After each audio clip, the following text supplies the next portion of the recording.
Bonjour à toutes et à tous, j'espère que vous allez bien.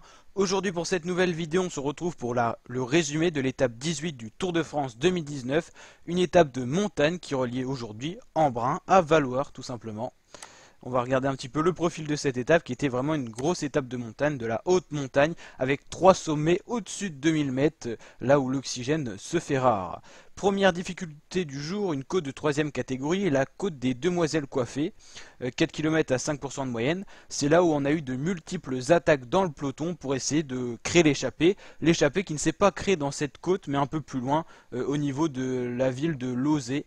Lozé-Ubaye, où là on a eu une trentaine de coureurs qui se sont détachés avec des coureurs comme Quintana, Amador, Bardet, Adam Yates, des coureurs qu'on a l'habitude de retrouver dans les échappées depuis que Bardet a perdu le général, depuis que Quintana est loin au général. On a retrouvé aussi des coureurs comme Serge Powell, Tim Wellens, le maillot à pois et bien d'autres, il y en avait 36. On les verra plus en détail dans la suite de ce résumé. Alors, première grosse ascension du jour, le col de Vars en première catégorie, 9 km à 7,5% de moyenne. On n'a pas eu de gros dégâts dans le peloton, un peloton qui n'a pas vraiment roulé, hein. C'est la Quick Step qui roulait pour maintenir l'écart avec l'échappée autour de 6-7 minutes, parce qu'on avait un client à l'avant, Quintana, qui est à 9 minutes au général à ce moment-là. Dans le col de Vars, on n'a pas eu de réelles attaques. Dans l'échappée, on a quand même eu 2-3 petites bagarres pour prendre les points du meilleur grimpeur. Alors la première côte, la côte des Demoiselles Coiffées, c'est Lutsenko qui voulait vraiment insister pour être dans cette échappée qui a pris les points devant Pierre-Luc Perrichon. Au col de Var, c'est Tim Wellens qui est passé en tête devant Romain Bardet, Lutsenko, Quintana, Debus, Rossetto, donc les coureurs composant l'échappée. Donc juste du mouvement dans l'échappée dans ce col pour les points du meilleur grimpeur, mais sinon il n'y avait rien d'autre dans le peloton. Des coureurs bien sûr lâchés, les sprinters, tout ça. Qui ont pu revenir notamment dans la descente. Ensuite, on a enchaîné avec le col de l'Isoire, hors catégorie, deuxième col hors catégorie de ce tour, 14 km à 7,3% de moyenne. Là, on a eu la Movistar qui a fait un gros tempo dans le peloton, qui a totalement explosé le peloton avec un coureur Marc Soler, qui pourrait être leader dans une autre équipe, il a largement les capacités. Il a fait exploser le peloton jusqu'à une quinzaine de coureurs. Aucun leader à ce moment-là de lâcher. Dans le peloton, dans l'échappée, ça commence à se disputer un petit peu pour la victoire d'étape. On a donc Caruso qui est passé en premier devant Bardet, Bernard, Yates, Woods, Quintana, Lutsenko, Kama.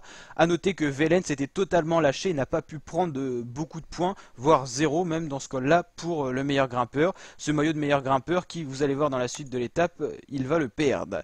Ensuite, on enchaîne avec le col du Galibier hors catégorie, des points bonus, des secondes bonus plutôt attribuées en haut de ce col qui n'aura pas eu d'incidence. On a eu l'attaque de Nero Quintana dans l'échappée, personne n'a pu le suivre, Quintana s'est envolé et personne ne l'a jamais revu. Ensuite derrière on avait des poursuivants, Bardet, Lutsenko. Bardet était plus fort que Lutsenko qui ne prenait pas de relais. Quintana a vite creusé l'écart et en haut du col il avait plus de 1 minute 20 d'avance sur le duo Bardet-Lutsenko qui justement Bardet a lâché Lutsenko juste avant le sommet du col. Ensuite, dans le peloton, on a eu une grosse attaque de Egan Bernal. Il a attaqué, personne ne l'a suivi, c'était assez surprenant. Alaphilippe, lui, a bien réagi, il a mis Henrik Mas, son équipier, à rouler. Finalement, Bernal a creusé quand même, jusqu'à une trentaine de secondes. Et on a eu une attaque de Geraint Thomas, Ineos en force dans le col du Galibier. Geraint Thomas qui a réussi à être rattrapé par Thibaut Pinot, justement au sommet de ce col. Mais Alaphilippe a montré encore une fois de plus qu'il était un peu plus fragile, un peu plus fatigué en cette fin de tour et en cette troisième semaine à seulement 3 jours de Paris. Alaphilippe qui semble mal engagé pour aller chercher le Tour de France et même un podium sur le Tour. Bernal a fait la descente à bloc. Derrière on a Alaphilippe qui a réussi à rentrer dans la descente dans le groupe des favoris mais pas sur Bernal qui a pris des secondes au général et passe deuxième du général à l'issue de cette étape. C'est donc Quintana qui s'est imposé dans cette étape. Sinon, à noter que Romain Bardet prend le maillot de meilleur grimpeur. Donc Quintana gagne l'étape devant Bardet à 1,35. Quintana qui revient au général, on peut le souligner. Il y avait 10 secondes de modification à l'arrivée pour le premier, 8 secondes au sommet du dernier col, le col du Galibier. Donc Quintana avec plus de 5 minutes en plus d'avance sur le peloton va se replacer dans le top 10 du général. Lutsenko fait 3. Kama, grosse révélation de ce Tour de France, il a que 22 ans l'Allemand. Il a été capable de suivre les meilleurs de l'échappée, comme dans d'autres étapes, les leaders quasiment. Attention à lui dans les années à venir. Caruso, très belle étape. Benoît, Woods, Bernal. Bernal donc qui arrive seulement 4 minutes 46 après le premier et qui récupère des précieuses secondes.